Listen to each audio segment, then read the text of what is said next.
What is going on, everybody? I know this is kind of a unusual look, an unusual aesthetic. That hey, here is myself and Waluigi. AJ, of course, Yo. couldn't unfortunately make it today, but show gotta go. The show must go on. We want to deliver an episode to you guys, and today this is episode 92 of the South Florida Gamers podcast, and we are doing it in the comfort of our own homes. And I will explain the reason as to why.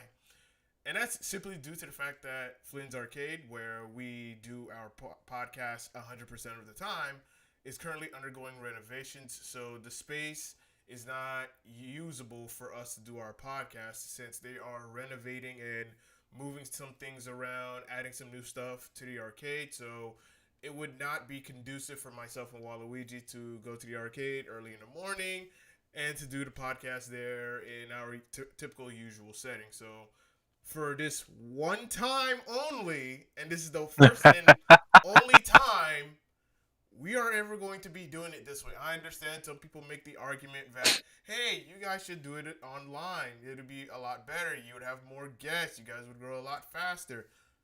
That is true. The only issue with that is people have bad audio quality because I don't know. Yes. Yeah, because you don't know what kind of type of microphone certain people are using. So you are at the mercy of what how they hear, and then of course you're also at the mercy of the connection between the two because sometimes they would you would do like you would have a guest on and they're doing it off of their phone and the audio's Oh, bad. that's gonna just sound terrible just thinking about it.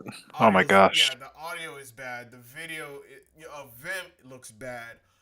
There's people in the background, and if you remember a couple of when we did Otakus of South Florida, Oh my god. We had someone use their iPhone as a webcam. yeah, and we've had that instance happen before, and I mean, as I said before, it's great to get people on, but those are some of the things that you just cannot control because they are not in the Oh same no. they're not in the same environment as you. So that is the reason why we've always done the podcast in person. That way I have the mixer, which is a podcast mixer specialized for what I try to do, and the microphones that we use so that way everyone is able to hear us. It goes through one system only. All the microphones just go through one mixer, goes into the computer. You guys are able to hear us nice and clear versus you're having, you know, different mic audio qualities from different people and whatnot. And the more people, let's just say in the future, me and Waluigi, we were to do this again under, you know, very rare Uncontrollable circumstances. yeah, uncontrollable circumstances where we can't have a space for me and him to actually do the podcast and we want to have a group of people on. Could you imagine having 4 or 6 other people on an online podcast platform That and that just sounds painful. and everyone's mic quality is bad. You're trying to control the conversation. Some people are hearing it a little bit later. Some people are hearing it a little bit earlier. It's just a lot of things that just really doesn't make it conducive for the listener and viewer experience. It's true. So I'd rather just give you guys nice clean audio, nice clean video, and yes, I understand with some of the videos I'm using multiple different webcams and different imaging sensors can play a part to that, but eventually as we upgrade here and there, because one of my plans is to get at least 2 or 3 more of the same DSLR cameras that I have, so that way it's all the video quality looks the same, all of the audio quality looks, you know, hears the same. So for me, it's more of a audio control. That's the reason why we Yeah. that's the reason why we do not do the podcast online. But Otakus in South Florida, that's going to be the only exception to the rule. So It's good to have a revamp sooner or later. But yeah, I definitely agree with that. It's good to have that offline authenticity. But online is great and all, but offline is where you see people's genuine reactions, their facial motion, their hand movements, and seeing like people fidget and just be a human. Instead of yeah, just seeing their face all day and then looking at their setups and last thing you want to see is hear someone screaming out of inconvenience. oh yeah, yeah, Or someone else ruining their experience that they were trying to make intentionally. yeah, that's something that I don't want to do for the South Florida Gamers podcast. Like, I don't want to do that for the main platform. So That's the last thing we want, anyways. yeah. So this We would want to give everybody a good experience. yeah. So this would be the only time that we would do the podcast in this style of format. So Yeah, I know. but It's been a long time since we did this. Like a year ago? no, like talking to South Florida, I think we did that a year ago, maybe. Oh, okay. But actually doing a podcast in this type of style, we've never done it before. This is the very No, first we time. haven't. So Oh shit, you're right. over the course of 90 plus episodes, because we were on our 92nd, we have never done it like this. Yeah, we've mostly done it at a conventions or yeah, you're right. Yeah, and this will be the last time, Yep. unless circumstances permit us to not allow us to acquire space for us to do the podcast. That would be the only exception to the rule. So, Yeah, that's good to know. I'm glad we got that addressed now than later. oh yeah, Last thing I want to cause is future inconveniences. Be like, oh yeah, just look at this episode and you'll understand why. yeah, Or if we still do Otaku South Florida clips, I'm like, just look at those and you'll understand why. yeah. So without further ado, we're gonna go ahead and get into our topics. January has been a very interesting month for gaming. It seriously has. And I would say one of the key things for this month was lots of interesting things that happened. Some stuff that happened with Ubisoft that rubbed a lot of people in the wrong direction. We had some stuff with Capcom. We're going to talk about the rise of Pal World. Oh my god. Yes. So we're going to get right into it. We're going to go ahead and start off with the one and only Ubisoft. And we got an article coming from Video Games Chronicles saying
wanting to go the route of, hey, we want to start getting gamers, start getting comfortable, and start getting ready to start subscribing to our subscription services so that way they don't have to worry about spending 50, 60, 70, 100 plus dollars on buying the games, physically on launch.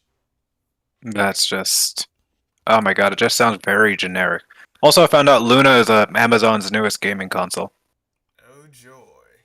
That sounds disgusting, anyways, but the monthly fee of $17.99, it just sounds so generic. Yeah, and And I get it because you're trying to adopt a model of, hey, let's be the Netflix of gaming, and I think that's what Microsoft is trying to do. And Google Is tried that for a while, like Stadia. yeah, but I think gamers are not ready to make that pivot yet. And I remember on Twitter there was a meme circulating around saying that, hey, if owning, you know, I have to look for it because I either like it or I bookmark it. But it was funny because it was like something along the lines of, then piracy isn't stealing. Okay, Yes, I've seen this too. okay, all right. Let me go ahead and blow this up. See if we can find it for the public. Yeah.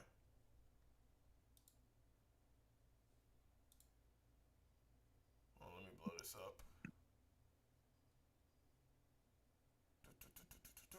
All right, I got it up. Let me show you guys.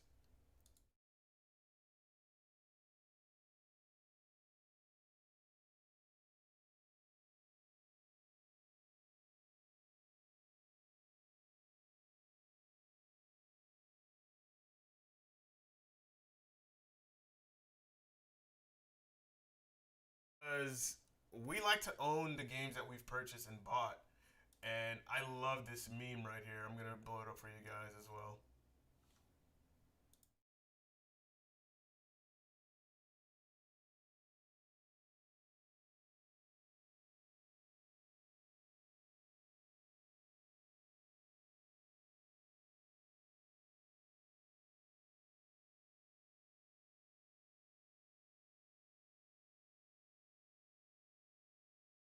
Netflix.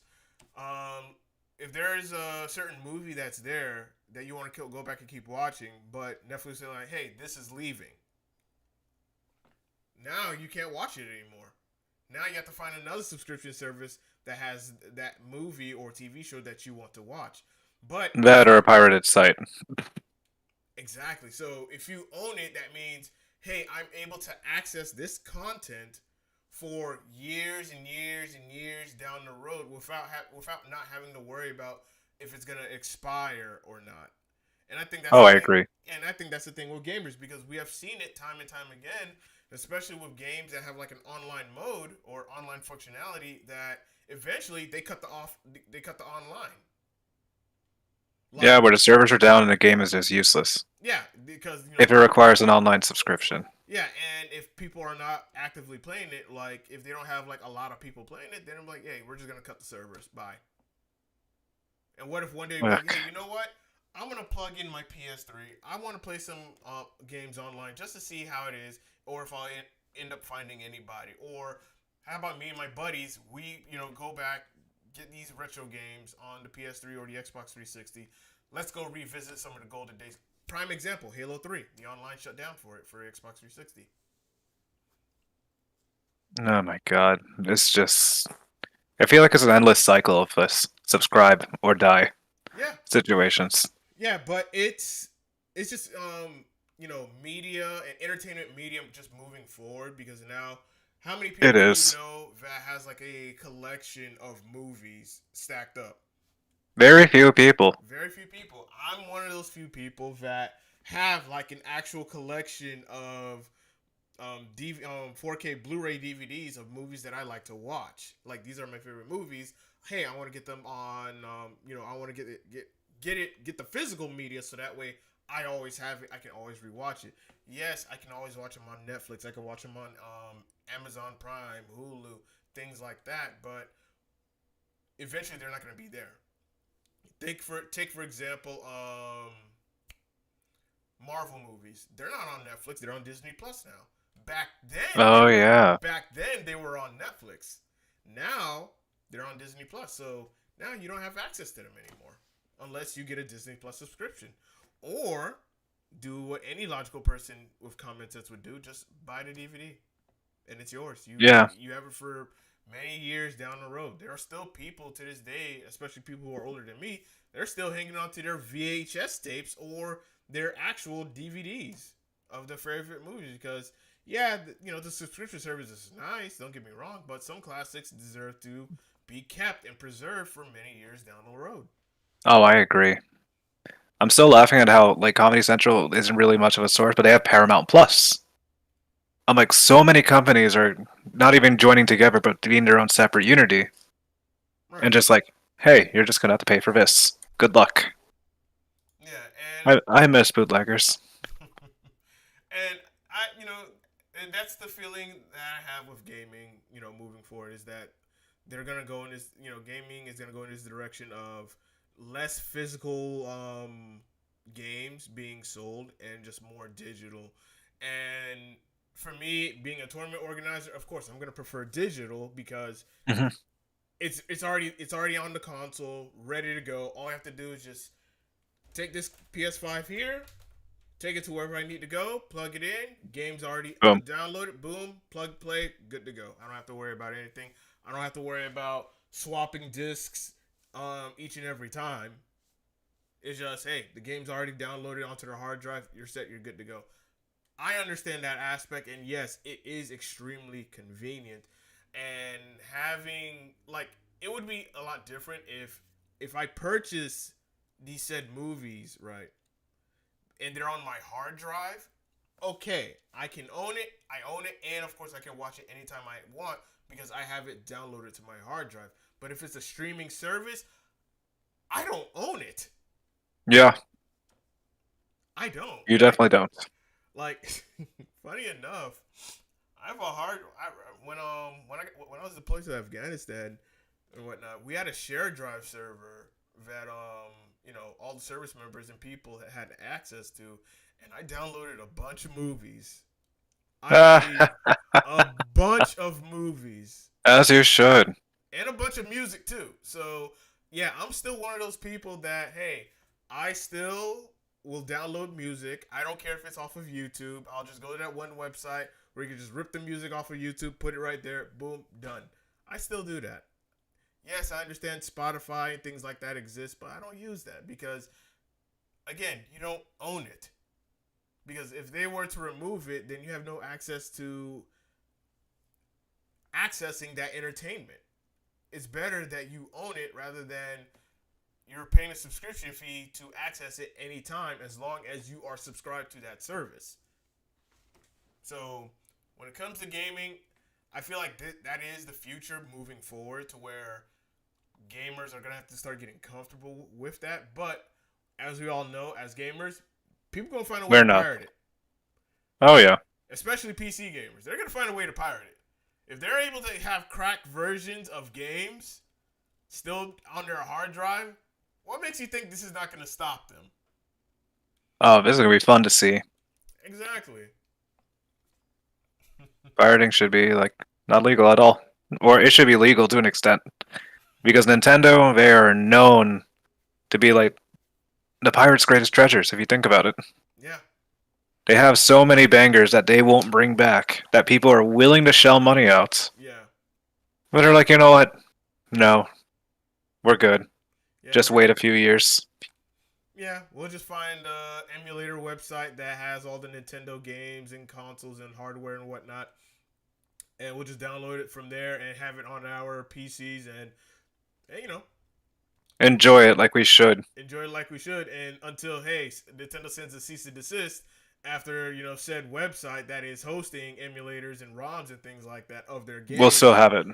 Yeah, and another one will pop up. So it's like for every 10 that Nintendo takes down, there's like 100 more that pops up. It's funny, but it's I'm true. looking forward to seeing this madness. Yeah, so You just reminded me. As we're talking, I'm also like unsubscribing to an account of mine because I've had Game Pass for so long and I forgot to get rid of it. I want my $16.99. hey, saving money. That's why it's always best to just own your games. Own them, people. Amen to that. Like, there's a reason why I have a huge CD case of just physical PS5 games, and it's mostly single player. Like most of my single player games, I would buy on disc, and my multiplayer games, like my fighting games, I'll buy digital because of course I need them for tournaments. My PS4 games, I still have my PS3 games. I have my Xbox 360 games. I have my PS2 games. Like I'm not getting Yeah, rid of this. I have not forgot about that. Yeah, I am not getting rid of that. I don't care. what the exec says. Like I get the logic behind it and I get the business aspect of it, but no, no. And as gamers, we just need to continue to keep fighting back against this idea that eventually these gaming corporations that are going to start to weed out physical media, because yes, it does cost, and they're seeing the numbers and the results that more people are slowly buying more digital games than physical games. And for people like myself who likes to collect physical games, there are also more gamers out there that also have huge plethora collection of physical games.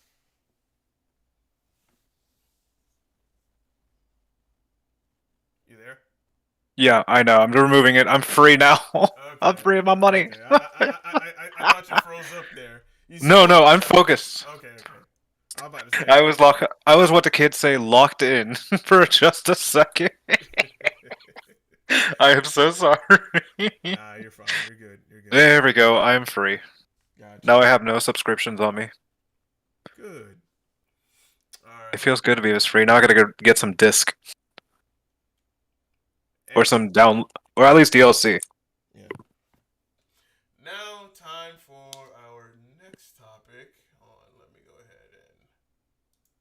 This is gonna be an interesting one. Oh yeah, and I wish AJ was here for this one because this would interest them because this happened earlier, especially with the whole Spy X family. We were talking about this, and the fact that he's missed this already, so sad. I know, but we're gonna get right into it.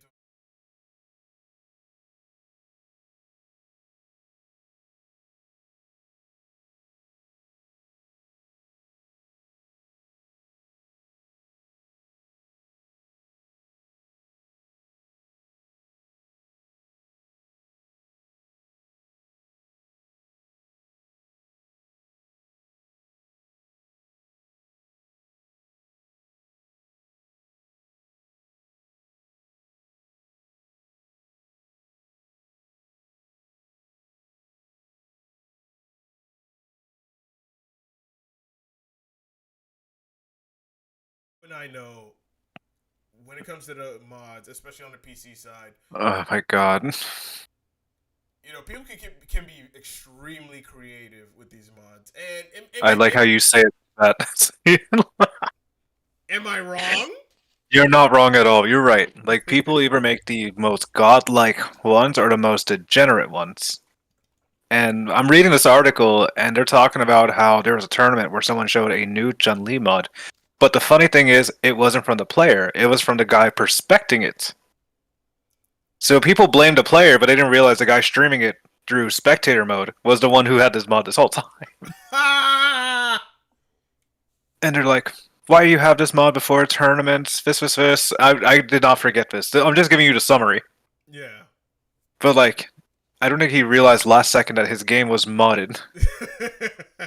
That's such an embarrassing thing to do. Oh yeah, definitely is. I think he's still relevant. I think he learned his lesson, hopefully. So I guess people that use, I'm trying to remember the application and the mod that I have specific. I think they use Nexus mods. Right. So they're most likely out of luck. The people who play Resident Evil and knew those most degenerate runs are asked out. Oh yeah. Resident Evil 2 or 3, I think. Where they would just make the most degenerate versions of each character.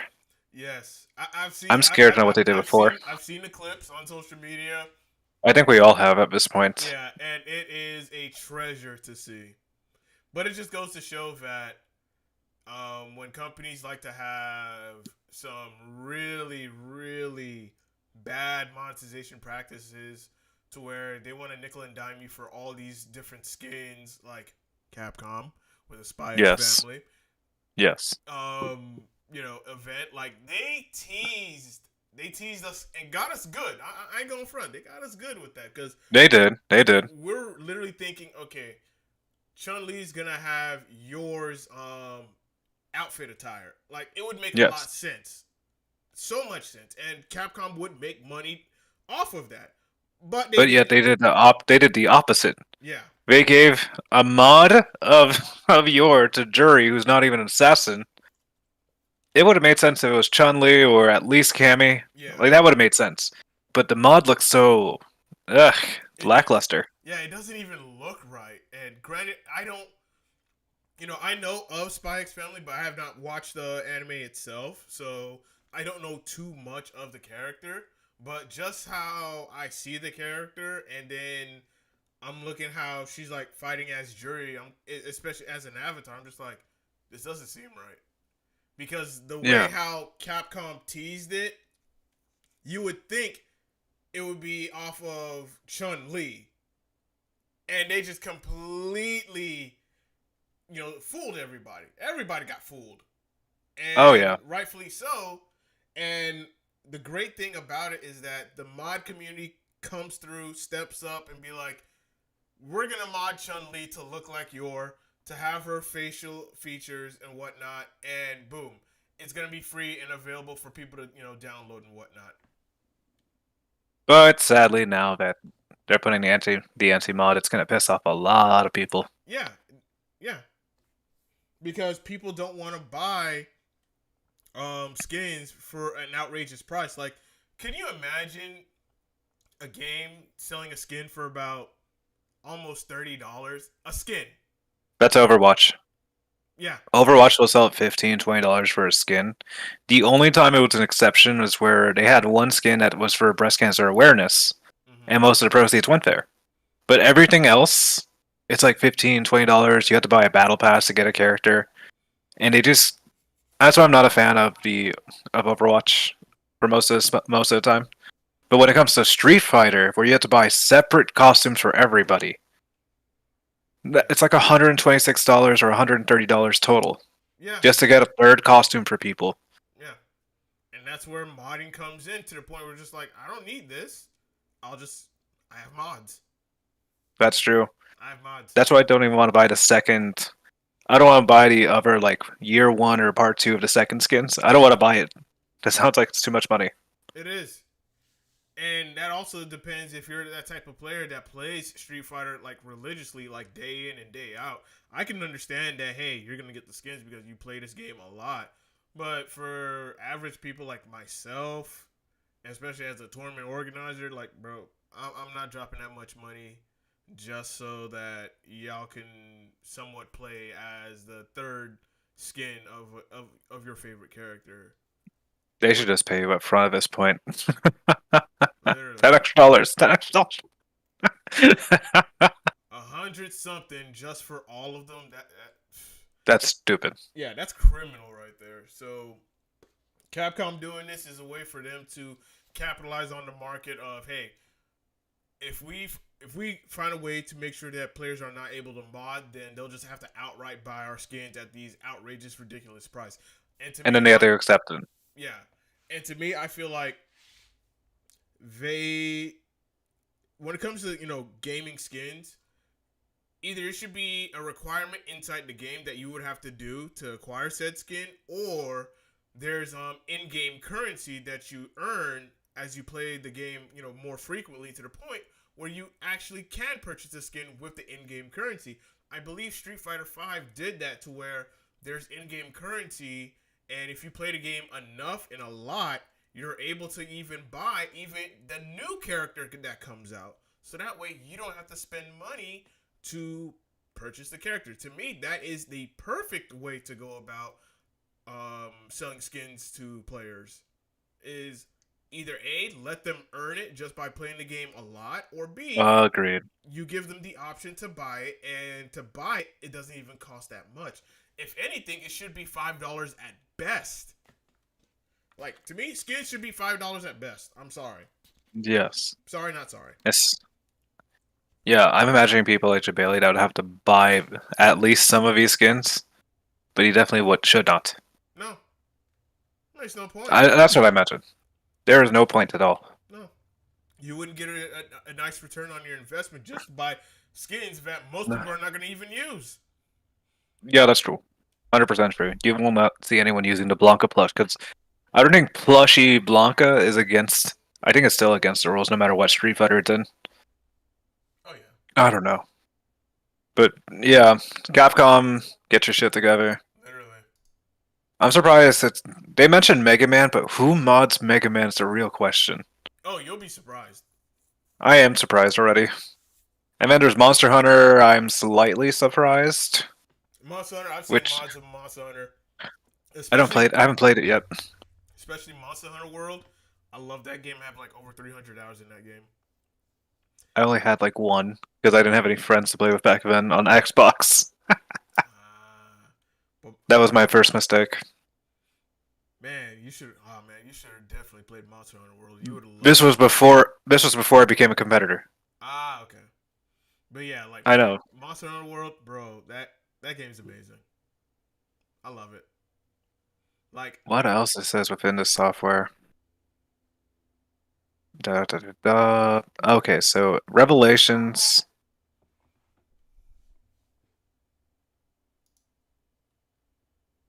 Some people are angry because they can't use cheats anymore. Oh, okay, so that's pretty much just what covers it. Depressing. it is. But I'm confident of today's gamers, especially gamers who are actual modders, because they're gonna figure it out. They're gonna overcome it, Yeah. and then they're gonna let everybody know. And eventually, Oh Capcom's yeah. just gonna have Capcom's just gonna have to back down. Like, I know this is not related to Capcom, but that game, Lethal Company, there's a whole Thunderstorm mod manager where you're able to get certain applications for various games from like related companies. Like Lethal Company is a good example. Then they have various things like Garfield Kart or Enter the Gungeon. They have like open mods for it that they allow. Even Nickelodeon All Star Brawl. interesting. Yeah, it's a little crazy because I just found this out recently. I forgot about it well until we got into the subject. Because I play a modded version of Lethal Company. Like I said in the last podcast, it's fucking chaotic because they allow so many mods That's in good. one setting. That's good. Yeah, it's called the Thunderstorm Manager, I think is the name of it. Anyway, should we get to our next topic? This one, I think, is going to be slightly chaotic because it's a two-in-one situation. Oh yeah, I'm just making sure that I pull up all the factual information on this one because our next topic we're gonna be talking about Power World, y'all. The rise of Power World, and it's just overtaking. It's overtaking the internet, which is a good thing. So many glitches, so many callouts to Nintendo, and so many controversies. Even AAA developers are salty about the game. And it might not be in the topics you sent us, but you want to hear something funny? What's up? Developers of Palworld, they didn't find anyone for guns specifically, but they found a guy. I think developers went to a gas station, talked to a guy who worked there, and it was a kid that graduated middle school in Japan that helped with guns and the fascination of them. They literally just picked up a random kid and say, "Hey, join our team," and he's like, "Bet." And now it became one of the biggest games out there, and he's well known. Hey, A middle schooler, well, a high schooler now. that's a good thing. I know. I found that so funny. But yeah, let's get into it, y'all.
because one, it'll force Nintendo of all people to really start thinking about, okay, how can we? Gabe says he can't hear us. Hold on.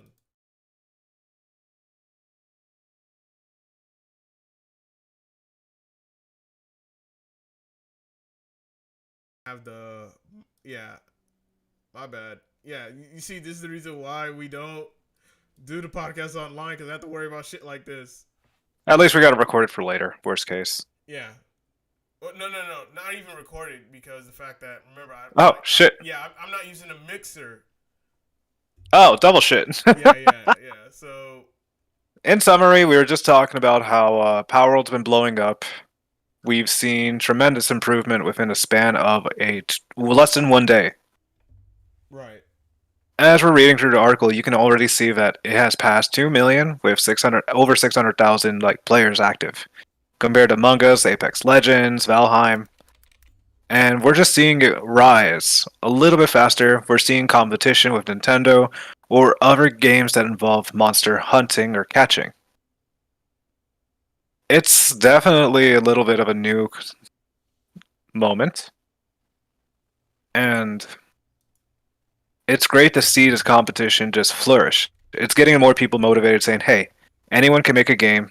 Pokemon doesn't own everything related to an animal." Yeah.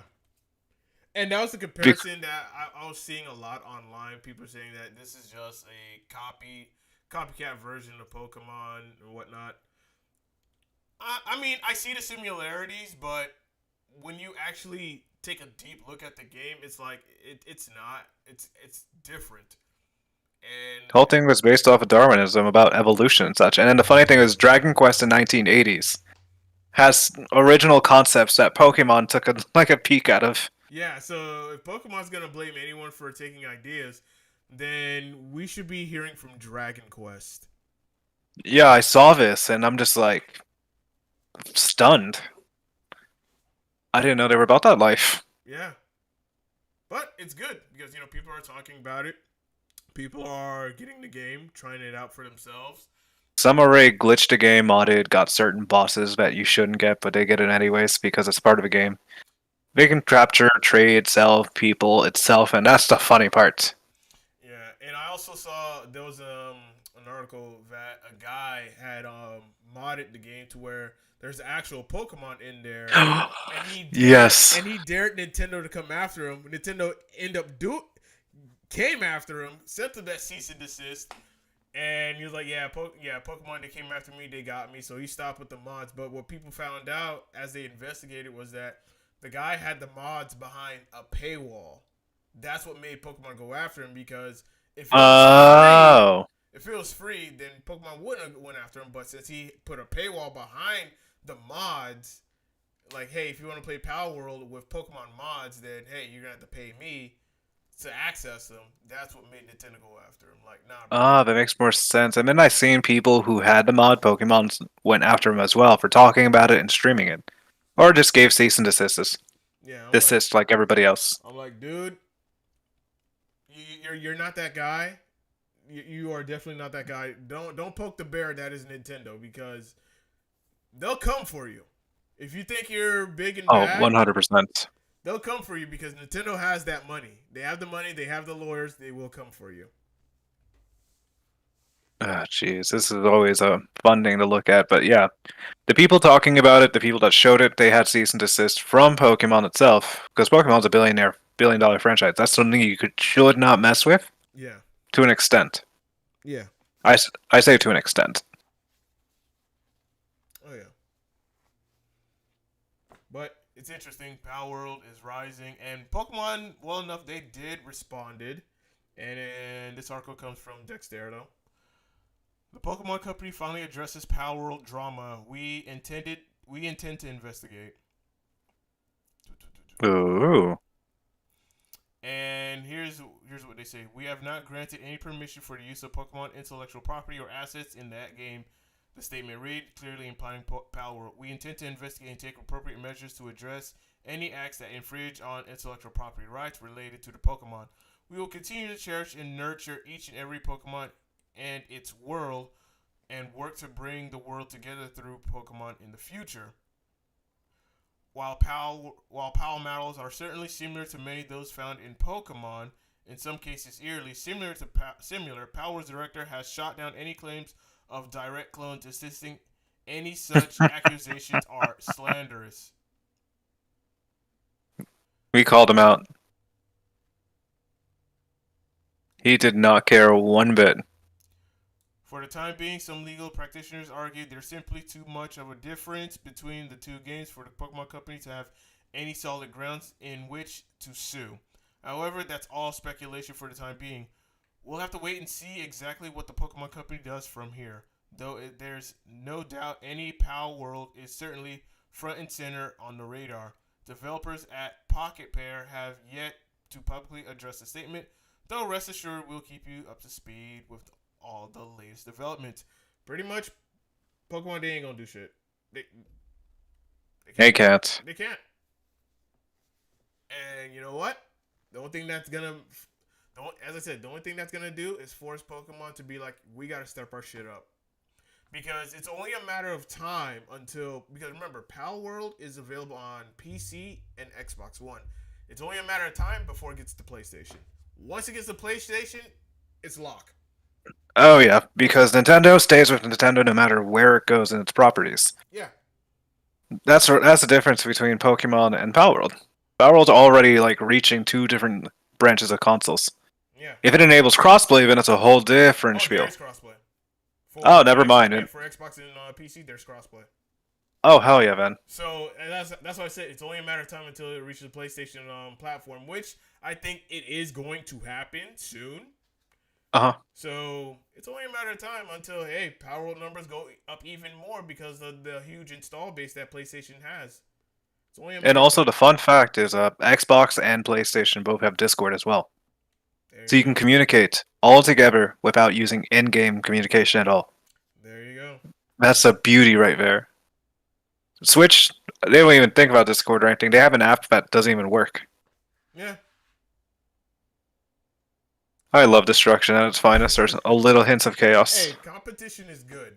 Okay, competition it really is. Really good, and it makes people become innovative and to be like, all right, what's our next strategy? How can we dominate this time around?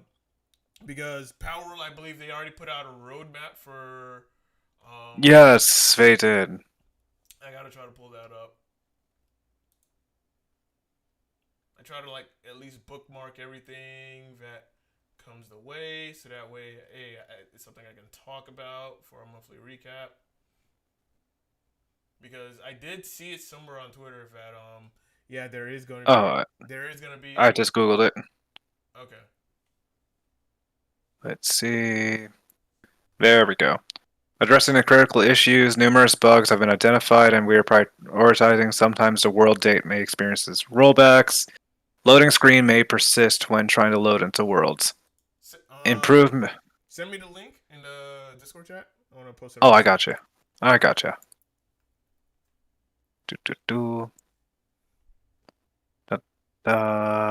Paste. I'm using Kotaku. And then it'll have a picture of the roadmap, such as improvements to implement a SAP key configurations, improvements of PAL, AI, and pathing. But the coolest thing about the future update is the player versus player, raid bosses, arenas.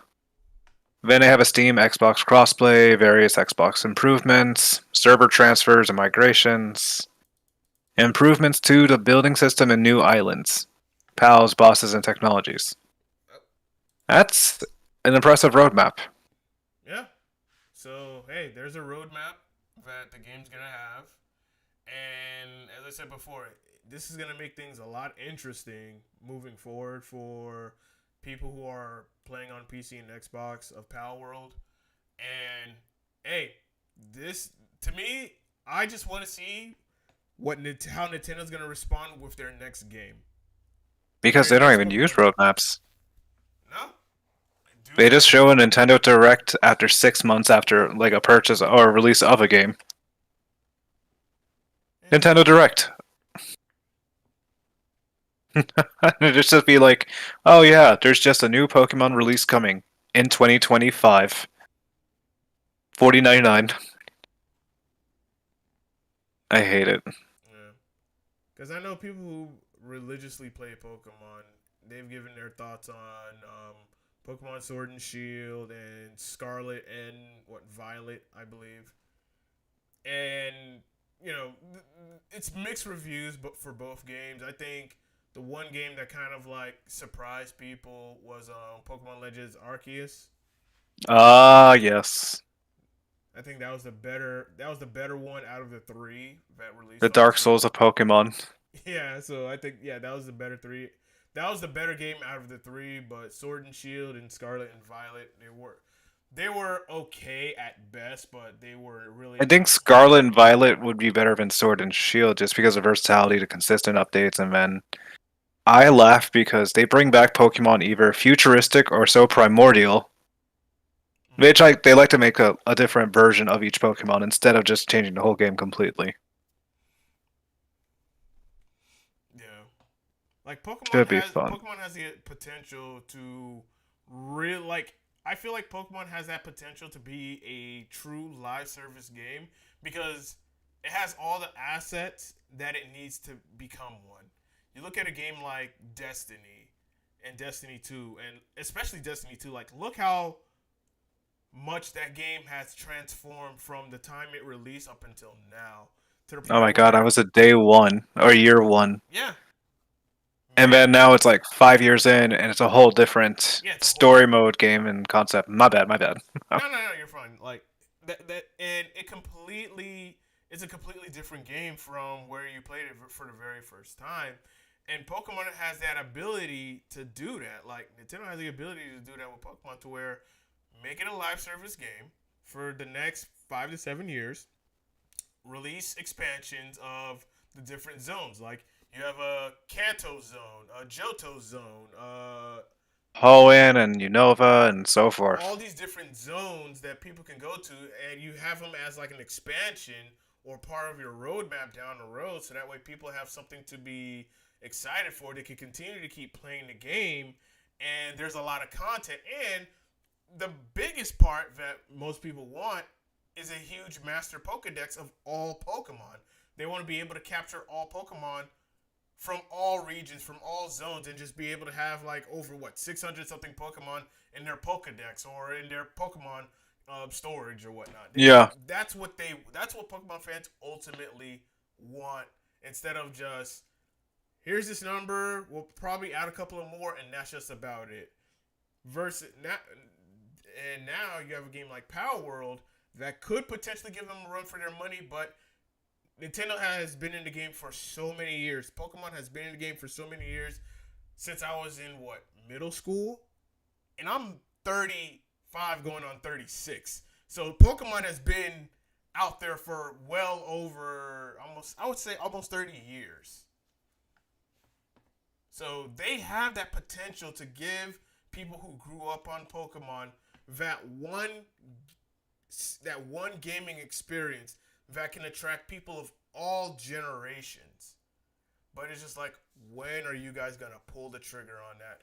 And I'm hoping with They Nintendo, won't. yeah, and I'm hoping with Nintendo's next console because I hear that it's going to be as powerful as the PS4, which is a good thing because I saw online that people were like kind of downplaying it. I'm like, you should not downplay it because that's actually a good thing to have a handheld console on a go to be as powerful as a PlayStation 4 when we know the PS4 has given us games like Uncharted 4. Look how gorgeous and great that game ran. Killzone Shadowfall 2. Look how gorgeous that game looks. Look how that performed. Ghost of Tsushima. Some of these exclusive games that were exclusively on the PlayStation 4 platform, look how good those games look. Now imagine that Yes. on the next Nintendo console and you can take it on the go. That would be great. The only flaw is most people complain about the frame rate. That's a sad truth. Yeah, 30 That's the frames. most. But if you pay for a Switch already, you should not complain. Yeah. I think the max it could only take is like less than 60 frames or 30 frames. No, I think it's 30 frames locked, but 60 kind of like dips back and forth. But if the next Nintendo Switch console is as powerful, identically powerful as a PlayStation 4, then that's a good thing. I'm just hoping that the games that they develop for that really and truly deliver. And I think with their next Pokemon game, they should really stick it to Power World and be like, we see what you're trying to do. We're not mad at you, but we're gonna do a lot better than you guys because we've been in the game long enough. And it's a good thing that, hey, possibly Power World can give Pokemon a good run for its money because, as I said before, if Power Fingers World, crossed. what's up? Fingers crossed. Yeah, if Power World is able to get be on the PlayStation platform, then hey, that's more people playing this game together, especially with crossplay versus on Pokemon, where it's just only on one platform. But Nintendo has that reputation to where they can get those kind of numbers if they want to. They just have to really step it up. I have low faith in Nintendo, but we always hope for the best here in South Florida Gamers Podcast. Yeah. Just hope for the best, expect the worst. But, I have that feeling that Nintendo can actually deliver. But it's if they're able to pull the trigger on delivering. But the fact that, hey, Pal World has a roadmap and people have something to look forward to, and if there's any problems, I already know the devs are quick to work on it as soon as possible because, hey, they just captured lightning in a bottle. They got a fire going on. They just got to keep that thing burning.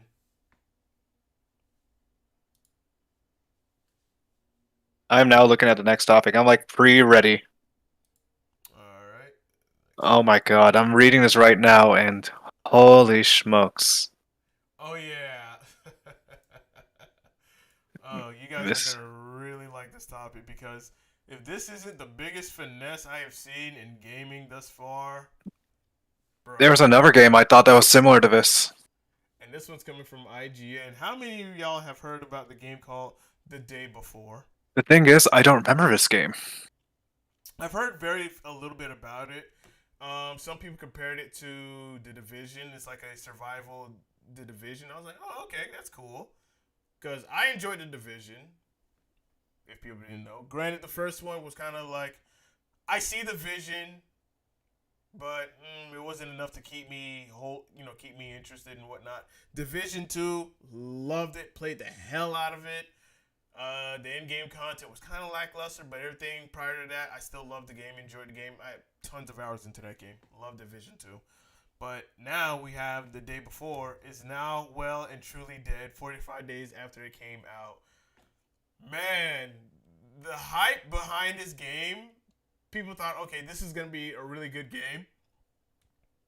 People got finessed.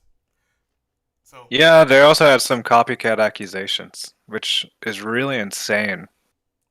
Oh, yeah. For Call of Duty Black Ops 2, and then they talked about The Last of Us. Mm-hmm. But if you click the link that shows The Day Before, and it'll give you the rating right now. Oh, yeah. The Day Before is now dead. As a matter of fact, let me go click that link. Unbearable. IGN has given the game a 1 score of unbearable. The Day Before is easily one of the worst games I've ever played to the point where I'm afraid to continue running it on my PC. And if you didn't manage to try it, you can count yourself as one of the lucky ones. Good lord. They really gave that a 1. Bruh. And that's funny. It is. The summary is even funnier because it's just a straight generic line. It's like, oh yeah, The Day Before is an open world MMO survival set in a deadly post-pandemic America, overrun by flesh-hungry infected and survivors killing each other for food, weapons, and cars. I'm like, that just sounds so generic. That is corny as hell. My goodness. The Day Before is now dead. Its servers closed to players from today, January 22nd. Servers for The Day Before, one of the most controversial and catastrophic games in the recent memory, shut down just 45 days after the game launched in early access. Publisher Mytona has signaled the end of Day Before, with developer Fantastic allegedly closed down. Like even the developer studios shut down before the game. Yeah, Like as the game came out, they they completely ran ship. they like completely just left, went ghost. Be like, yo, we are out. Social media accounts gone. I'm like, bro, what the hell is going on? Last month, the day before it became no longer purchasable. Now, while those with the day before still cling onto their hard drives can launch the game and create a character, IGN has verified that no servers appear upon search in any region. Last month, Mytona said all Steam players would be refunded automatically. We regret to inform you that the development company Fantastic has officially ceased operations. As a result, the day before will be retired and the service will be turned off January 22nd, 2024, as the statement read. As Oh previously, my. as previously communicated, Mytona, the investor, has working in collaboration with Steam to facilitate refunds for all game purchasers. For any player that has not already purchased refunded, Steam will now proactively refund all remaining players. The day before was once Steam's most wishlisted game before a strange series of events caused fans to grow more and more suspicious and concerned. Let's go ahead and click that. And I'll read it The out. strange series events or the accusations? And I'm going to open a link to another tab for that. Fantastic was accused of ripping off other games like The Division, bingo, Call of Duty, Yep. The Last of Us, Cyberpunk 2077, Grand Theft Auto 5, and more on separate occasions. For example, a trademark dispute complicated things too. Oh my god.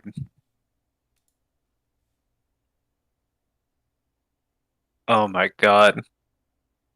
The strange saga of the day before, plain sailing, Yep. the first release date. I'm just skimming through.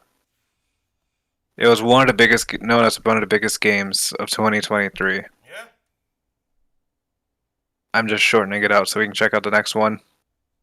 Unhappy New Year after a minute-long gameplay trailer the day before 4K with an RTX turned on.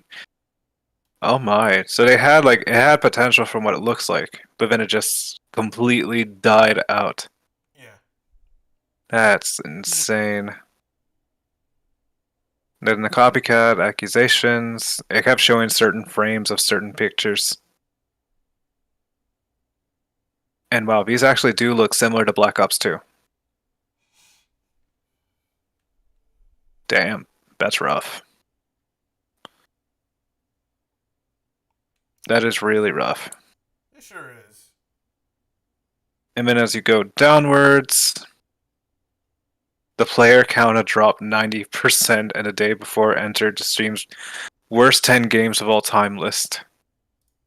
Oh, yeah. I didn't know Steam had that. Yeah. I am now nosy. Oh, yeah. I'm now nosy Sevis. And of course, for those that are watching on YouTube, I will provide the links to all these articles in the description, so that way you guys can check it out and read it for yourselves. But yeah, that game, you think it would have potential, and then all of a sudden, just gone. Bye. We took y'all money and we're out. But hey, players are getting their refund because As they should. this was a scam. They tried to scam. It's a rare 1 out of 10. That's crazy. They try to scam gamers. So like, I can't be doing this. I hope game developers corporations know that you're not gonna scam gamers for as long as you think you could, because a lot of us are smart. A lot of us have been in this industry, this hobby field, as you want to call it, for years. Some of us pushing 30s, 40s. We've seen it all. We've seen track records of certain game companies come and go. So it's just like, My god. you can't fool us. But yeah, that was one of the more controversial things that happened this month, and that is, hey, the game closed down. That's the first time I've seen something like this exist. in this modern day and age. Yeah, it's crazy Damn, that is. What's the because next one? because well, before we move on to our last Okay, topic, okay. before our last topic, because the thing is, you see a game that you like that grabs your interest. You're excited for it. You can't wait to play it. Hopefully, there's like an alpha or a beta that you're able to get your hands on the game, try it out, see if you like it, and if you do like it, you're gonna end up purchasing it. You're gonna make the purchase. Like, cool, I'm Oh, gonna 100%. purchase the game. I'm gonna play it.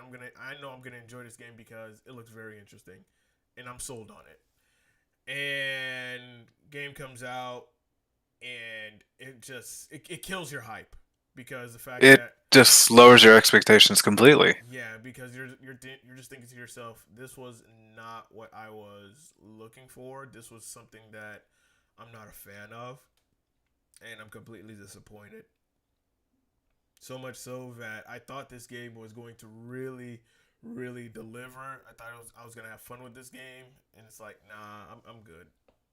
It'd be really awkward if you hear someone back from that company join another bigger company. Oh yeah, that'll draw skepticism definitely Yeah, because 100%. That just leaves a bad image for some people. As long as many names weren't open to the company, mm, if someone's like, "Oh, hey, I know that guy. He was a part of his company," that's more likely going to shamble like somebody or give a huge suspicion yeah, or low expectations for a game. oh yeah, Possibilities are endless. So what might happen now? At least it was better than. Actually, no. Forspoken had better results. yeah, The game was trash, but Square Enix rescued them. yeah. And the problem with Forspoken was people just really did not like the protagonist, and the Nope. dialogue it wasn't capturing people. It took over more of it than the game aspects, Yeah. and that's what would cause chaos. At least we can definitely say Forspoken is definitely a better game than the day before. 100%.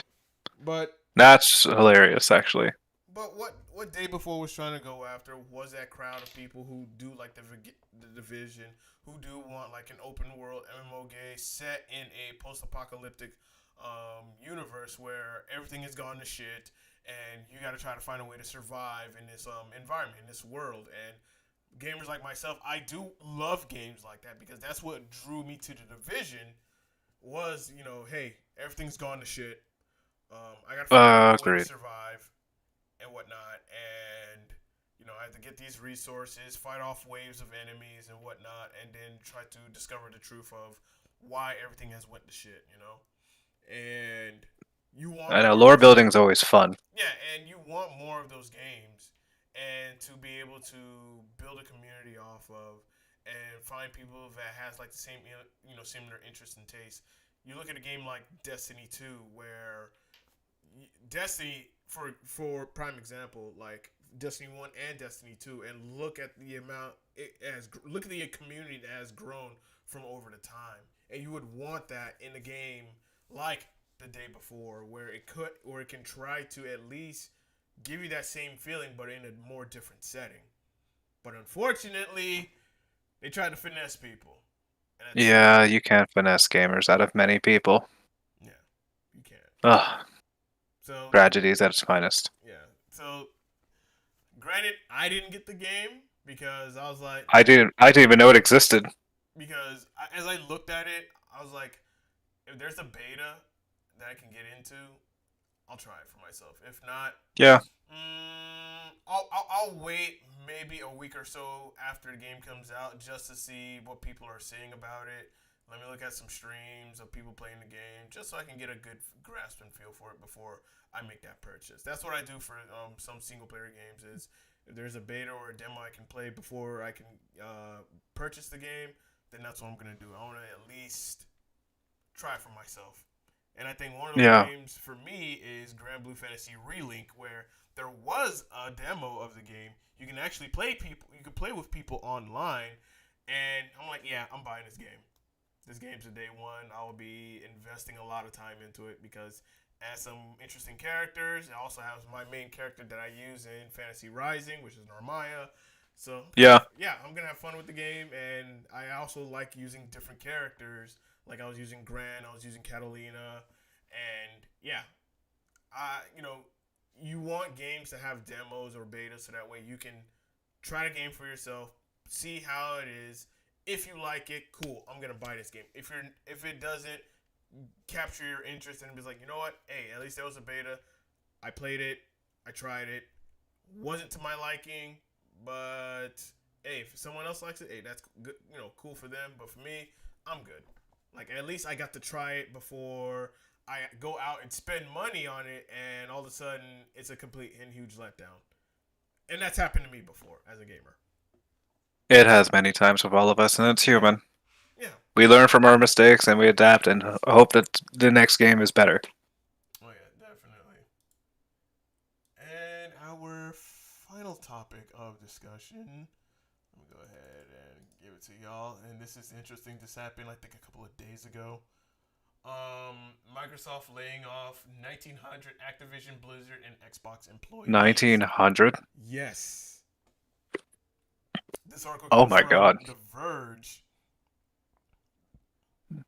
Oh my. So I'm gonna go ahead and just read this highlighted part.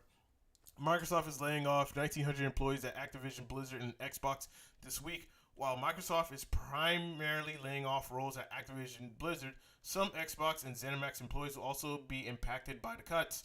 The cuts work out to roughly 8% of the overall Microsoft gaming division that stands at around 22,000 employees in total. The Verge has obtained an internal memo from Microsoft Gaming CEO Phil Spencer that confirms the layoffs. And I'm also going to read that part as well, I think. Hold on. Yeah, this is all of Phil Spencer's part, so I'll read it for you. It's been a little over 3 months since the Activision Blizzard, and King teams joined Microsoft. As we move forward in 2024, leadership of Microsoft Gaming and Activision Blizzard is committing to aligning on a strategy and execution plan with a sustainable cost structure that will support the whole of our growing business. Together, we've set priorities, identified areas of overlap, and ensure that we're all aligned on the best opportunities for growth. As a part of this process, we have made the painful decision to reduce the size of our gaming workforce by approximately 1,900 roles out of the 22,000 people on our team. The gaming leadership team and I are committed to navigating this process as thoughtfully as possible. The people who are directly impacted by these reductions have all played an important part in the success of Activision, Blizzard, ZeniMax, and Xbox teams, and they should be proud of everything they've accomplished here. Not sure if they should be accomplished when they're getting let off. Like, hey, you should be proud of the accomplishments that you do here, that you did, but we're letting you go. Yeah, it's kind of painful. Yeah. We are grateful for all the creativity, passion, and dedication they have brought to our games and our players and our colleagues. We will provide our full support to those who are impacted during the transition, including severance benefits informed by local employment laws. Those whose roles will be impacted will be notified, and we will ask that you please treat your departing colleagues with the respect and compassion that is consistent with our values. Looking ahead, we'll continue to invest in areas that will grow our business and support our strategy of bringing more games to more players around the world. Although this is a difficult moment for our team, I am as confident as ever in your ability to create and nurture the games, stories, and worlds that bring players together. Phil, what are your thoughts? Damn. I wonder what they're getting out of this, because compared to Riot, who laid off recently a few hundred employees, it doesn't seem like Microsoft is doing much for them. Probably like a thank you, here's some t-shirt or something like that, or probably a little bit of severance pay. Riot, I'm going to see if I can send you this article, because I saw this recently. Maybe think about this. Copy. Paste. Paste. Blah. Pretty much, in summary, people who got laid off from Riot Studios, severance pay, a cash bonus, health benefits for like rounded up to the whole month, a, a play and wellness fund, equity, a computer, career support, and even assistance, plus visas too. Like they really help out whoever laying off. Yeah. That's really impressive for a gaming company to give this much to employees that are leaving. Yeah. Like a minimum of 6 months of salary, a cash bonus, benefits too. I'm like, this is really crazy. And they care about their employees. That just shows like straight up, hey, we know this is a hard decision. This is sacrifice at its finest. But we at Riot do support you and we want you to do better. Right. Compared to layoff, it's like, oh hey, don't look down on your fellow buddies for leaving. Give them respect. I'm like, wow, that's it. It doesn't show much, but I'm sure they're gonna show some kind of explanation of what they're gonna give. Right. But Blizzard has been falling off recently, from what it looks like. Yeah, and with Overwatch League no longer being a thing, and I remember watching a couple of YouTube documentaries about it and whatnot, and it sucks because Overwatch could have been something really unique. It could have been something really good for the community, for its players, and then of course overall for esports. But it's just one, the logistics behind running and organizing these esports events. If you think FGC events are hard to organize, Gaming ones are far worse. Or shooters. it's even worse than that. It's like Overwatch League, like the stuff that they were doing compared to like the FGC stuff. Like FGC stuff is just like a minor to them compared to like bigger esport games that attract a lot of people. And it sucks because there was a lot of people that were invested into Overwatch League. There was a lot of people that were, especially players that were promised good salaries, Yeah. good pay. They will be able to go here and there and compete and whatnot. And everything just completely fell through. I think the pandemic definitely played a huge part of killing the momentum that they had going. And when they're trying to organize an event, especially offline events, venue fees, as you and I have come to learn throughout the years, them shits are not cheap. They are not cheap at all. League of Legends is like one of those only games that I've seen grow. Right. And that's crazy. But coming from a shooter that's internationally known from Europe, even like South Korea and such, Yeah. dying out, that's impressive. Yeah. That's impressive that it's so unfortunate we see a loss of a game that's been killing itself since the last developer left, or head developer. Jeff Kaplan, I think his name was. Wow, I forgot. It's been a hot minute.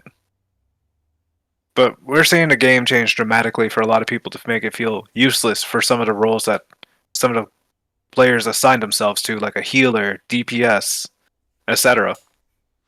I think I saw the last update that they're giving everybody self-healing. So that ruins the role of a healer.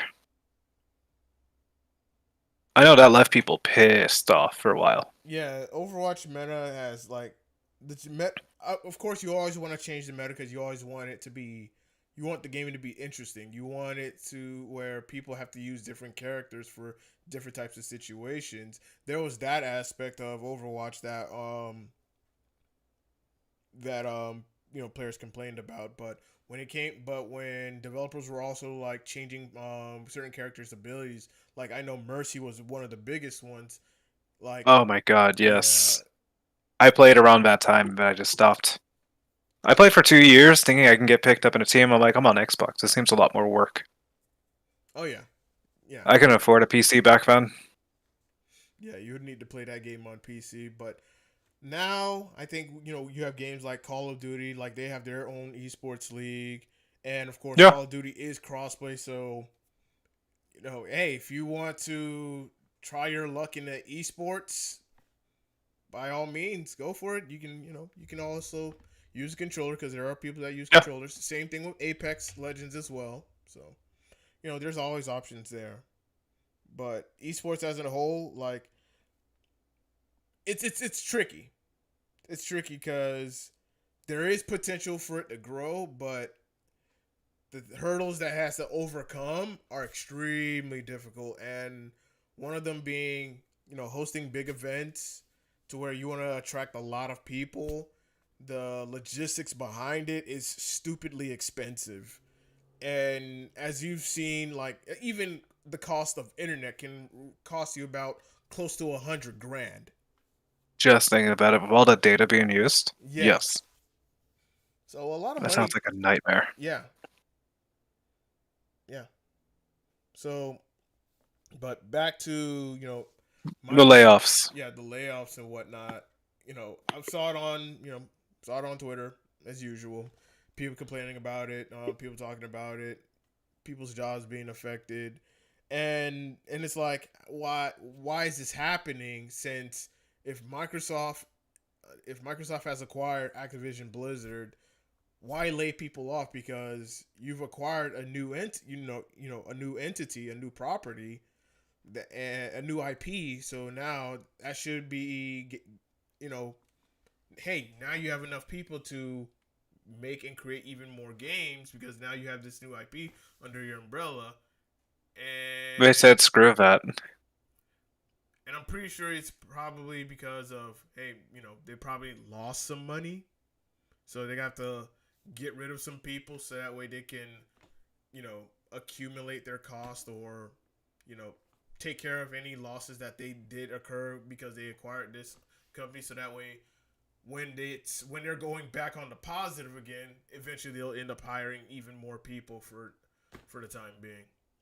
Yeah, because Blizzard with their main games are very lackluster. Yeah, World of Warcraft is one of them. They have a Warcraft Rumble, which is like a phone game. They have Diablo 4. They don't have much interactive stuff going on. Heroes of Storm is still relevant, but everything else related is just all Warcraft. All World of Warcraft stuff that you had to pay money for. and of course Activision has games like Call of Duty and a bunch of other IPs under their belt. That's So, true. but it goes back to what I was saying earlier that I think with Microsoft, I feel like they're gonna start moving more towards subscription based service games. Like Game Pass is their primary focus, and you see that as clear as day. Yes. They want their service to be accessible everywhere. I feel like they are trying to be the Netflix of gaming because they've come to the realization that when it comes to the whole console war kind of thing, they lost. They surrendered. They're like, you know what? Console wars, we've lost. We tried. They tried to um, reoccur their loss with the Xbox One and that disastrous launch, and Yep. with the X Series, and it's like they're not catching up to PlayStation. No, they're not. They're just catching up to the people that can afford another console. Yeah, they're not catching up to PlayStation because they lost to them with the PS4 and Xbox One, and that's thanks to their previous management of who was running at that time. So big thanks. Yep. Yep, big thanks to him, Don Matrick. I remember his name. But now you look at the PS5 and X Series, it's like PS5 is dominating. Like for every Xbox Series that gets sold, three more PS5s are being bought. Yeah, pretty much. So it's like they're losing to PlayStation, and it's like yeah, at this point, console war, PlayStation has won, and Switch is like number two. They're not even catching. They're not even beating the Switch in sales. That's how bad it is. And when you look at overseas, Xbox pretty much doesn't do well overseas at all. No, it does not. It only does good in North America. So I think for them to admit that hey, we've lost the console war, and I think moving forward they're gonna go more towards a subscription based route, which is we want Game Pass to be on all of our on any and all platforms. Hell, even on smart TVs. Like that's the future that they want to go to. So I think we will get one more console out of Xbox, probably like a I high. think so.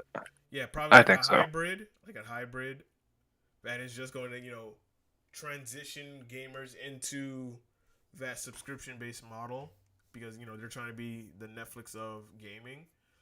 Because if you look at all the companies that they've bought and acquired, it's like the sign is telling. They're trying to have these IPs under them for a reason. And with Game Pass being a hell of a lot better game service than what PlayStation is offering, it's like you can see it as clear as day. Damn. I'm also looking at. I went back to look at Luna out of curiosity. Mm-hmm. Painful. But seeing with Xbox, it's definitely a dying breed. Yeah, I'm not sure what Microsoft is going to do next, in all honesty, for game wise. They can't make another Halo because they'll probably have to wait another 10 plus years. they've beaten that game to the ground so bad. I know, Halo, the story is just bad. Halo hasn't been good since Halo Reach. Agreed. Ever since Bungie left, that's when it just started going downhill from there. And 343 took over, and that's a whole different spiel. Like I enjoyed Halo 4, but I still ended up going right back to Reach because it was just like That's true. I think I still have my copy of Halo Reach. But yeah, it's sad that as this $1 billion company has acquired more studios under their belt, hey, we got to lay some people off because this acquisition did cost us a lot of money, and to make sure that we're not going in the negative, we're gonna have to lay some people off so that way we stay positive. Yeah. And that's the name of the business game. It sucks. It does. It really does. It's all under business, but no one wants to really hear that. Yeah. But I'm pretty sure once Microsoft is going back up, up, like once they're like reaching the top, they'll probably get some of those people back again. We hope so. Yeah.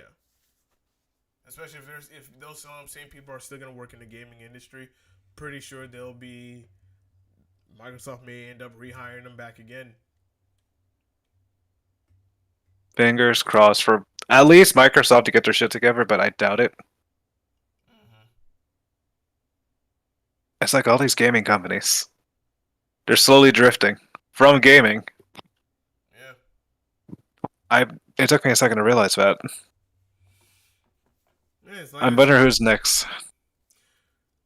Right now, it's Nintendo's doing their own thing, and I don't think Nintendo is even in the console war because if anything, No. I think Nintendo realizes that handheld is where they thrive the most. Hence why you have the Steam Deck, the ROG, the Asus ROGs coming out and whatnot. I've heard the ROG. I've heard bad things about the ROG recently. Bad things about it? Yeah, that Steam Deck is better. Of course. And then, didn't PS5 have some portable system? Yeah. Backbone? What was that? The PlayStation. Backbone or something like that? No. I know what you're talking about. But I'll sum it up like this. It's pretty much a PlayStation Wii U. Oh, that's disgusting. Is it worth purchasing? No, it's not worth. Even for $200, it's not worth purchasing due to the fact that you literally. I wouldn't think so. You literally have to be in the same room, same area with your PlayStation in order to play your games mobile. It's $200. Yeah. Disgusting. It's like, why would you get something like this? You can play around the world with Wi-Fi. It's well built, handheld. I'm just looking up the summaries. I should have looked at the reviews, but mostly they're 4 stars. Interesting. Nah, I wouldn't get it. No, it's not worth it. Because for me, it's like if I was able to download my PS5 games onto that little screen, right? Like, hold on, let me. Like, how well would the quality be? I mean, it can run games at 1080 60. I mean, I mean, if you have a handheld device and you can run your game at 1080 60, that's good. Like, It'll most likely die in less than an hour. yeah, because of that battery. So it requires broadband Wi-Fi with at least 5 Mbps. High-speed connection of at least 15 is recommended for quality and connectivity. Da, da, da, da. Okay, games that require VR headset. Individual game performance will vary. Haptic feedback and adaptive trigger features only available for those supported. Household limits may apply. Available. See additional terms. Okay. That's like Doesn't talk about the quality, which is weird. it's on an 8 screen monitor, but as I said, you're still able to play your games at 1080 60. So Yeah, that that's is true. that's good. But yeah, I'm not. As I said before, if I was able to play some of my favorite games on the go and it's downloaded, and I don't need my PS5 to be on, like I could use it like a Nintendo Switch where I could just game on the go and not have to worry about always be on connection. Yeah. This is good. But it's not. If anything, it is a glorified Wii U that the PlayStation has a PlayStation that the PlayStation That requires Wi-Fi. yeah. That's so lame. When you have the Steam Deck where it don't. If you want to play online, yeah. If you want to download your games, yeah. But once your games are downloaded onto the Steam Deck, you can play them offline. I think that's what people want. Yeah, and this has 1080p resolution at 60 frames per second. Okay. It's valid, but I don't think it's that valid. Yeah. $200 is a good price compared to the Steam Deck and the ROG and a brand new Nintendo Switch. But when it comes to features and functionality, it's like it's at the bottom of the list. I would not get this. To me, this is a waste of money. Agreed. Like Freaking agreed. like PlayStation, you had the opportunity to once again try your luck in the handheld market, but we all know that y'all are not going to effectively support your handheld market. That's the reason why the PlayStation Vita failed is because PlayStation stopped supporting it. They stopped pushing it. They stopped pushing for it. And that's what led Nintendo to be fucking dominant. Because because Nintendo understood, yeah, the Wii was successful.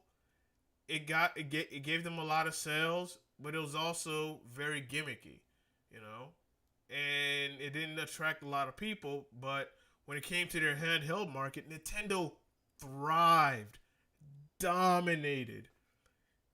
Then you look at the Nintendo Wii U, failure, flop.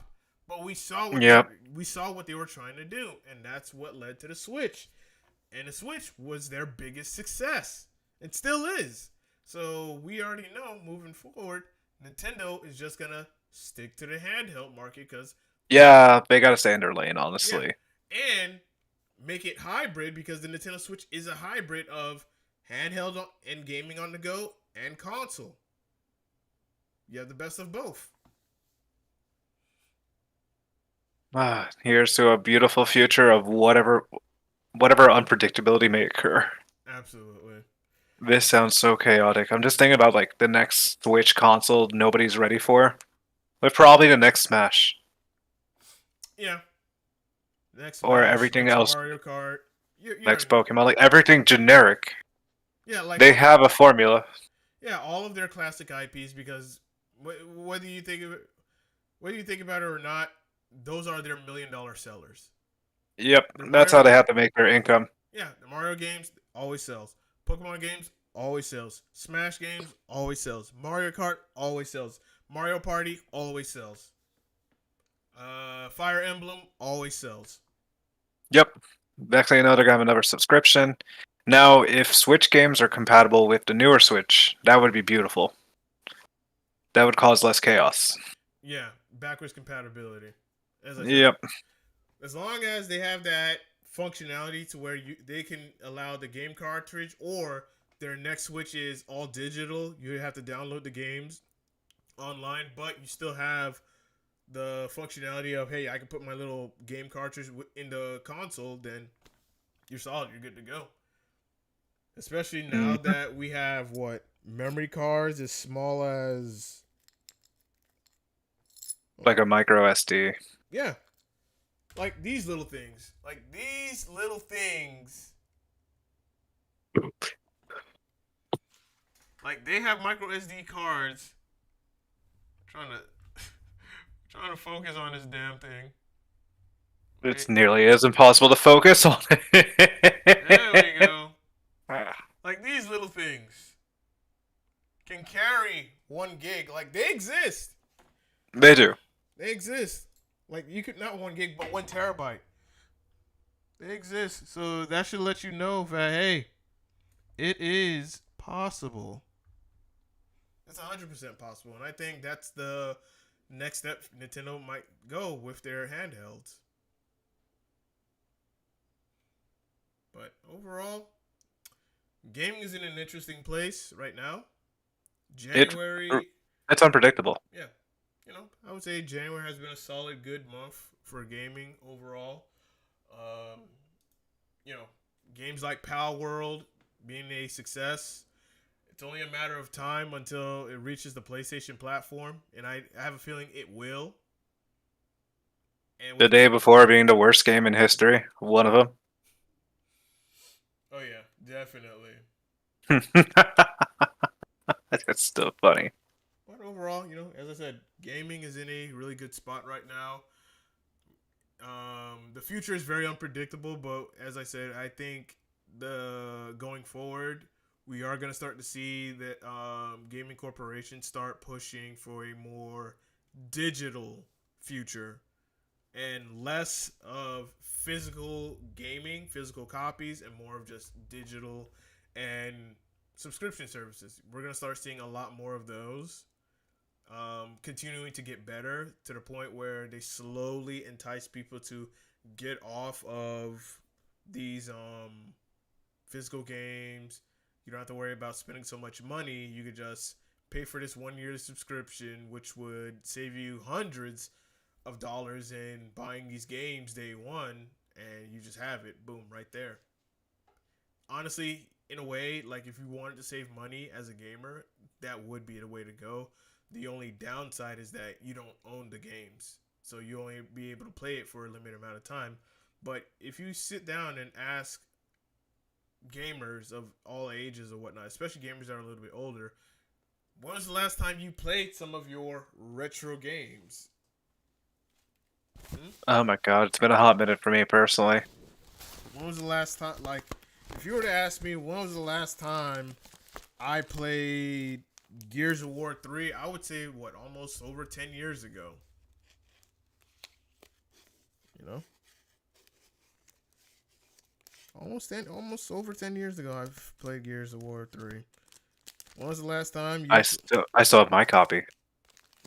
Yeah, I've. Bro, I have all Gears of War 1, 2, and 3. I don't get. I don't get Judgment, I don't get 4, and I don't get 5 because I refuse to acknowledge those as legitimate I titles. have 4 on disc, but 5 I don't think I have. I do not. I don't acknowledge those games. I don't acknowledge Yeah, those games. That is nobody should. filler. Gears of War 1, 2, and 3, that's canon. From start to finish, that's canon. Everything after that is just filler. I do want to read the books later on. The books have much more lore. Oh yeah. You want to know what game has a lot of lore? Go on. And I think you and we both know it very well, and that is Kingdom Hearts. Kingdom Hearts Fucking has a lot Christ. of Not lore. this shit again. I am not ready to sit down and hear about lore. That's too deep because there's 1.5, 2.5 remix, Chains of Memories, Birth by Sleep. I'm being missing like 5 or 6 more different series that are on a Nintendo DS, and then the mobile game you have to pay money for. Yeah. Funny Fuck enough, that. yeah. Funny enough, we know a guy that knows about Kingdom Hearts. I'm not ready to ride in a car with him to hear this. He knows this. He knows this. Eventually, if I need to stay up, or if I need to get put to sleep, I'm gonna ask him on purpose. You do know eventually we're gonna have that one certain guy as our guest on the podcast. I mean, I'm he gonna have has. to take him hostage. I mean, we had him in the past in a group episode, but when we had that one solo interview, like that's gonna be a Yeah, really interesting episode. that's true. The other guy I'm gonna have to take hostage. And me and him, we're gonna have like a heated debate about Kingdom Hearts 3 and why I dislike Kingdom Hearts 3. Out of the entire series, like I hate it. I never played Kingdom Hearts 3. 1 and 2 are my thing, and then I'm like, you know what? I'm gonna settle. This is a story. I'm gonna go with this. Yeah. Because fighting Sephiroth was my worst experience as a kid growing up. Kingdom Hearts 1, yes. Kingdom Hearts 2, not so bad. Yeah, that's agreeable. Yeah. But anyways, we are almost up on. We're hitting what close to 2 hours, so let's go ahead and put a bow on this and wrap this up. For the month of January, it's actually been pretty good with the past few episodes. Good to have a recap. Only time on Discord, which is rare, even though we have this is a minor mistake Yeah. with the audio. But glad to just chill, see some articles, Yeah. and not do too much work or drive south. Yeah. So as I Definitely. said, this is just one of those rare occurrences that if we have to do the podcast on this style of platform, this would be our go-to. Would I ever have a guest on this type of platform? No, because if anything, we'll just skip the episode and just reschedule the person for another week. Oh hell yes, we will. Because even on my end, I am seeing like a bunch of frame drops and whatnot, and then of course the whole audio thing where when I did switch it to the desktop and I did not put our microphones on this side of the podcast or whatnot. It's on our main, but it's not on the desktop side. So the desktop, yeah, That is awkward. yeah. That's why I'm just like, you see, this is the reason why I just do it off of the podcast mixer, because then I know that if the people on stream can't hear it, at least the podcast mixer has all of our audio. That is true. It captures everything and it does the job wonderfully. But as I said, this is a rare occurrence, but we will be doing this style again when we have Otakus of South Florida. And that's gonna. Oh yeah, I am looking forward to that actually. That is going to happen in mid-February. We'll be bringing that back, and I think we'll do that as a bi-weekly episode. Yeah, it's good to have filler. Yeah, so that way, for one, I have slowly started getting back into watching anime again. Oh, I need to get back into it. I'm out of shape Yeah, with that and fitness.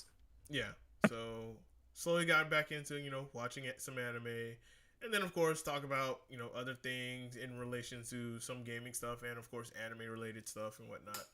And then we will have AJ for that one as well since it's bi-weekly. Yeah, we definitely have to drag him back into one. Oh yeah. But other than that, that is it for episode 92 of the South Florida Gamers podcast. We appreciate y'all for watching and tuning in. Yeah, thank you guys so much. Big shout out to our subscribers and our big supporters for our podcasts. Couldn't done without y'all. We appreciate everything that you guys do for us. And of course, share the podcast if you're new. Follow us on our socials. And other than that, we are signing off, and we'll be back with episode 93 of the South Florida Gamers podcast. And I gotta find out. Hell yeah. And I gotta find out who's gonna be our next guest is. And of course, this will also be back at Flynn's when they are done with renovation. So. Oh yeah, we got to see how the layout's gonna look because it's gonna freak all of us out. Yeah, definitely. So with that, we are out. Y'all have a good one. Enjoy your Sunday afternoon, evening, or morning. Peace. Hey, classy.